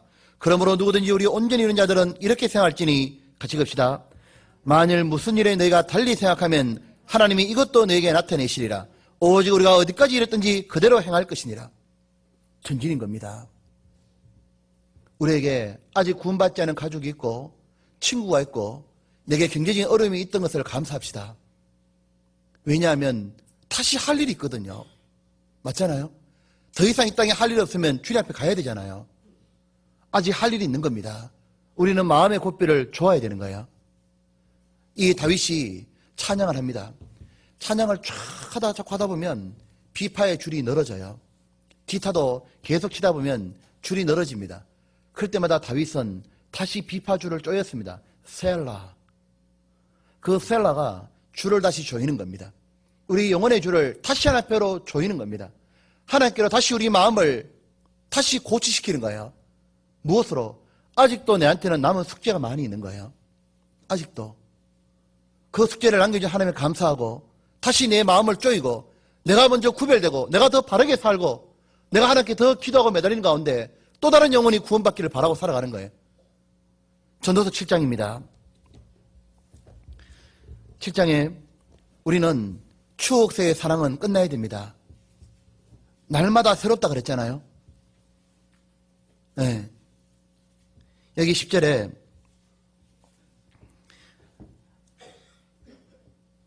놔두고 15절, 14절 봅시다. 시간이 있으면 14절 보겠습니다. 형통한 날에는 기뻐하고, 같이 갑시다. 공고한 날에는 생각하라. 하나님이 이 두 가지를 병하게 가사 사람으로 그 장래를 능히 헤아려 알지 못하게 하셨느니라.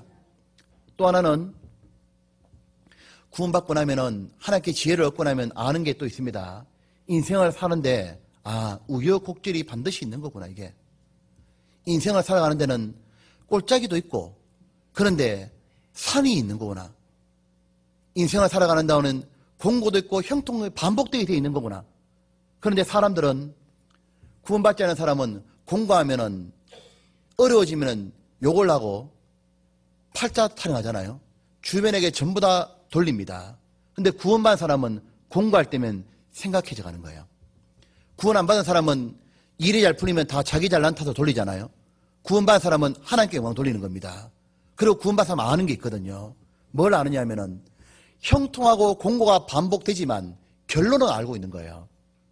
결론은 구원받은 사람은 자기에게 형통이 있고 공고가 있지만 결론은 뭘 아느냐 하면 이걸 따갑니다. 결론은 반드시 형통이다. 그건 알고 있는 거예요. 구원받은 사람은 우리가 알거니와 모든 것이 합력하여 선을 이루니라. 마침내 복을 주리 하심이라. 주님이 좁은 곳으로 이끌었지만 마침내 광대한 곳으로 넓은 곳으로 인도한다는 걸 알고 있는 겁니다. 이 구원받고 나면 자기에게 어려움 오는 것에 대해서 구원받은 사람은 압니다. 뭘 아느냐 하면 한번 봅시다. 로마서 8장입니다. 8장 28절입니다.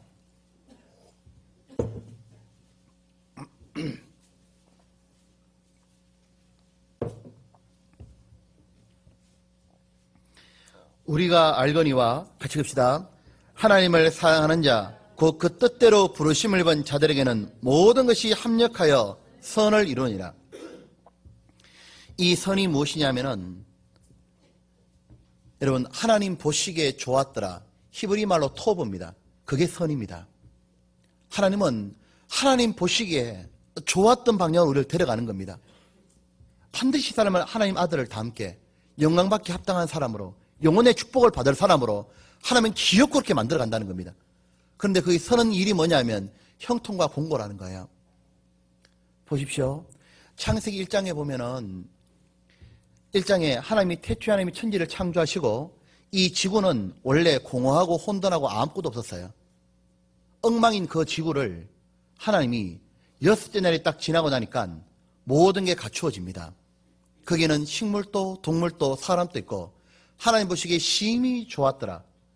그렇게 되기까지에 어떤 일이 있었냐면은 3가지 일이 있었습니다. 첫 번째는 뭐냐면은 첫날부터 6일까지 가는 가운데 하나님께서 가라사대, 하나님이 말씀하시니까 빛이 있으라. 하나님이 말씀하시니까 땅덩이가 바다에서 올라와라. 하나님이 말씀하시니까 식물들이 생겨났습니다. 되기까지 필요했던 게 뭐냐면 하나님의 말씀이 쭉 내려왔습니다. 두 번째는 뭐냐면 시간이 걸렸습니다. 단번에 심히 좋았던 게 아닙니다. 율간에 시간이 걸렸고 또 하나 그 시간이 걸리는 가운데 이게 있었습니다. 바로 밤과 낮이 교차가 됐습니다.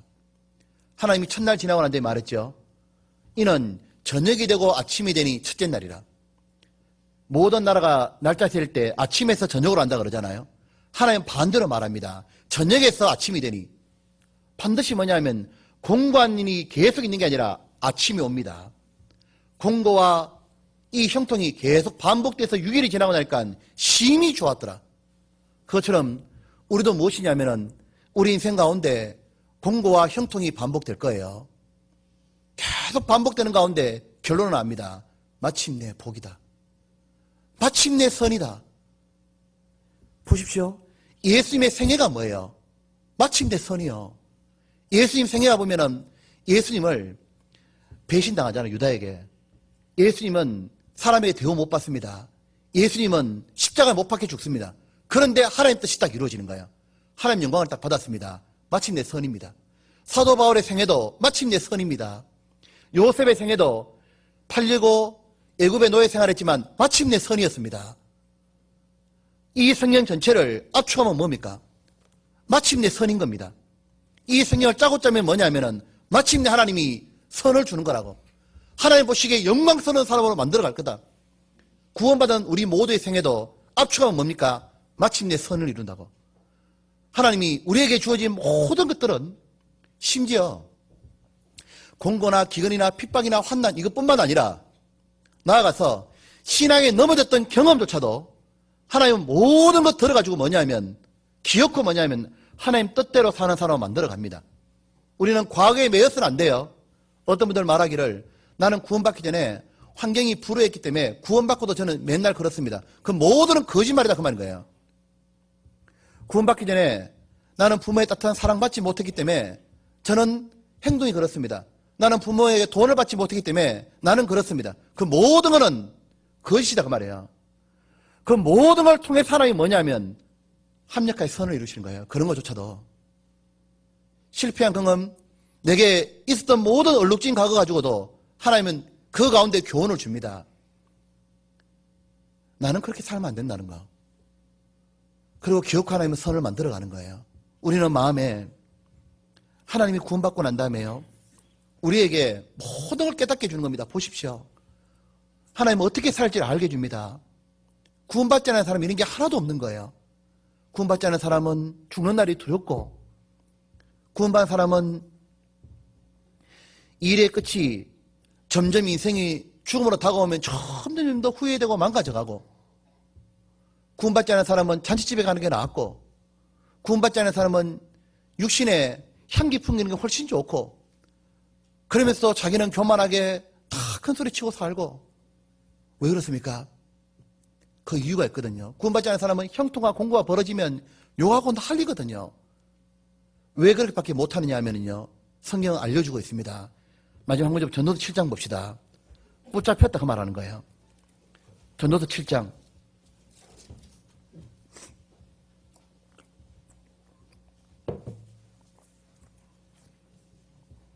(7장에) 26절입니다. 내가 깨달은 적 마음이 올무와 금을 같고 같이 봅시다. 손이 포승 같은 여인은 사망보다 독한 자라 하나님을 기뻐하는 자는 저를 피하리니와 죄인은 저에게 잡히리로다. 여기에 보면 잡혔다 되어 있잖아요. 이 오랏줄하고 그물에 딱 잡혔는데 이 여자가 얼마나 독한지, 사망보다 독한 자라. 아니, 죽음보다 독한 자가 얼마나 이게 독한 겁니까? 이게 누굽니까? 마귀다 그 말인 겁니다. 이 마귀에게 잡히는 자가 있거든요. 이 마귀는 사냥꾼인 겁니다. 영혼을 노략질하는 사냥꾼이니까 이 마귀는 마귀의 사람들을 보냅니다. 구약시대 이세벨 같은 여자 봐봐요. 얼마나 독한가. 그거 잡혔다 하면 우상숭배 해야 되는 거예요. 그냥. 맞잖아요. 히틀러 같은 사람 봐봐요. 얼마나 독한가. 600만 명을 죽여도요. 과감하게 죽였지 않습니까? 우리 주변에 보면은 사망보다 독한 자, 마귀의 쓰임받는 자가 있거든요. 이 사람 보면 마귀의 쓰임 받아가지고 악착같이 하나님 못 믿게 하고 구원 못 받게 하려고 그 독한 자가 있거든요. 그게 잡히면 꼼짝을 못하는 겁니다. 그런데 하나님을 기뻐하는 자는 저를 피한다 그랬습니다. 우리 하나님께 얼마나 감사하냐 하면은 우리는 벗어난 거예요. 우리가 인생을 벗어나가지고 이제 압니다. 보십시오. 우리가 얼마나 앞에 영광을 돌리고 감사해야 되느냐 하면, 인생의 진짜 낙이 뭔지를 알았습니다. 구원받는 거는 영원해. 죽음 뒤에 영원한 천국이 있구나. 그거 깨달았습니다. 그것에 들어가는 비결도 알았습니다. 그 들어가는 비결도 알았습니다. 그 들어가는 비결이 뭐냐면 지혜였습니다. 예수님이었거든요. 앞에 되어 있습니다. 여기 보면은 7장 12절입니다.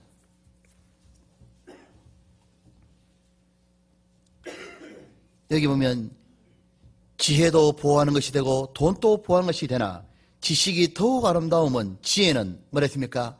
지혜 얻은 자의 생명을 보존함이니라. 맞구나. 나는 지혜를 얻었구나. 예수님이 지혜잖아요. 예수님이 잠언 8장에 나 지혜는 난 예수님을 얻었구나. 얻고 나니까 다 해결된 겁니다.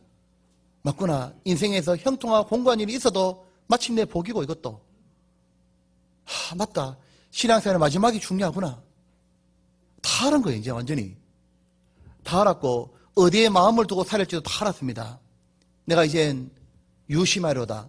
하나님 말씀하신 대로 내가 죽는 날 주님 만난다는 거 유심하고 교회의 마음 두고 영혼의 마음 두고 그래 살아야겠다.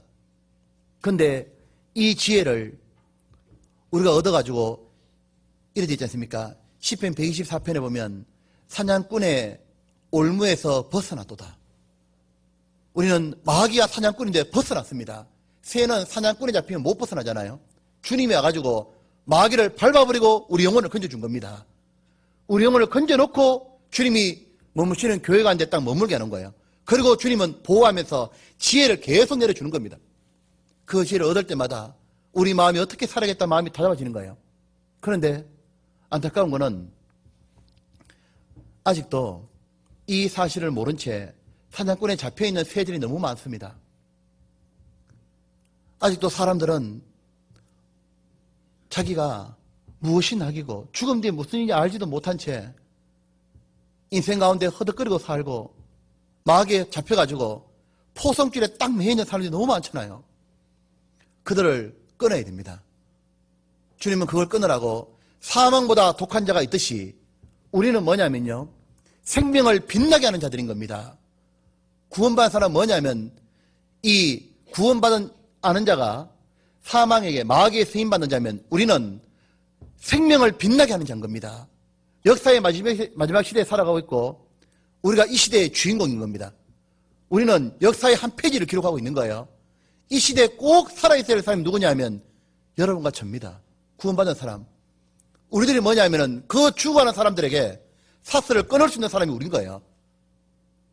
우리들이 가가지고 직접 끊지는 못하지만 예수님 끊어지만 끊는데 데려 나올 수 있잖아요. 우리 이 땅에 해야 될 일이 뭐냐 하면은 우리는 외쳐야 됩니다. 전도서 9장 하나 보고 마칩시다. 9장 한번 봅시다. 13절에 이래 되지 않습니까? 내가 또 해 아래서 지혜를 보고 크게 여긴 것이 이러하니 곧 어떤 작고 인구가 많지 않은 성읍에 큰 임금이 와서 에워싸고 큰 흉벽을 쌓고 치고자 할 때 그 성읍 가운데 가난한 지혜자가 있어서 그 지혜로 그 성읍을 건진 것이라. 그러나 이 가난한 자를 기억하는 사람이 없었도다. 그러므로 내가 이르기를 지혜가 힘보다 낫다마는 가난한 자의 지혜가 멸시를 받고 그 말이 신청되지 아니한다 하였노라. 여기 13절에 보면은 내가 또 헤아려서 이제 깨달았다 그 말입니다. 지혜를 보고 크게 여겨졌다 이제 예수님 보고. 근데 14절에 보면 어떤 작고 인구가 많지 않은 성읍에, 지구는 조그마한 나라입니다. 우주에 보면 지구는 아무것도 아닌 거예요. 그런데 큰 임금 마귀다 그 말입니다. 와가지고 지구를 노략질한다 그 말인 겁니다. 지구를 쳐가지고 모두 빼뜨려 가니까 15절에 그 성읍 가운데 누가 있냐면 예수님이 있다 그 말입니다. 이 예수님이 이 지구상에 있는 모든 영혼을 다 건져놨다 그 말인 겁니다. 건져놨는데 문제는 뭐냐면은 16절에 그러므로 내가 이르기를 지혜가 힘보다 낫다마는, 이 예수님만 얻으면 되는데 가난한 자의 지혜가 멸시를 받고 그 말이 신청되지 아니한다 했노라. 그런데 안 먹힌다 그 말인 겁니다. 그렇기 때문에 우리가 보면은 이 17절에 종용이 들리는 지혜자의 말이 우매자의 어른의 호령보다 나으니라. 우리는 지혜를 가진 사람들입니다. 가가지고 죽어가는 영혼들을 건져야 되는 거예요. 여러분 보십시오. 우리 마음을 다잡읍시다. 우리 다시 있잖아요. 이렇게 마음을 다잡는 거예요. 인생이 뭔지 말해요. 진짜 알잖아. 그리고 우리 죽는 날을 딱 생각하고 우리가 지금부터 해야 될 거는 뭐냐면은 진짜 죽도록 복음 전하고 가는 거예요. 그걸 위해서 아끼지 말고 다 사용해보는 겁니다. 왜? 시간도 써보고 좀, 돈도 좀 써보고, 우리 재능도 좀 써보고, 복음 위해서 전달하고 연구도 해보고, 뭔가가 만나고, 그렇게 하다가 주님 앞에 서야겠습니다. 같이 기도하겠습니다.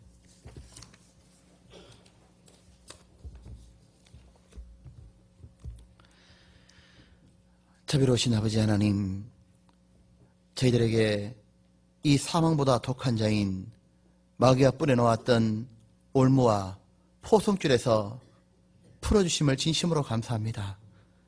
주님, 저희들이 이제 인생이 무엇인지 알았고 답도 깨달았고 이제 남은 이 세상 어떻게 살아야 되는지를, 무엇이 더 나은 길인지를 주님 알려주셨고 감사합니다.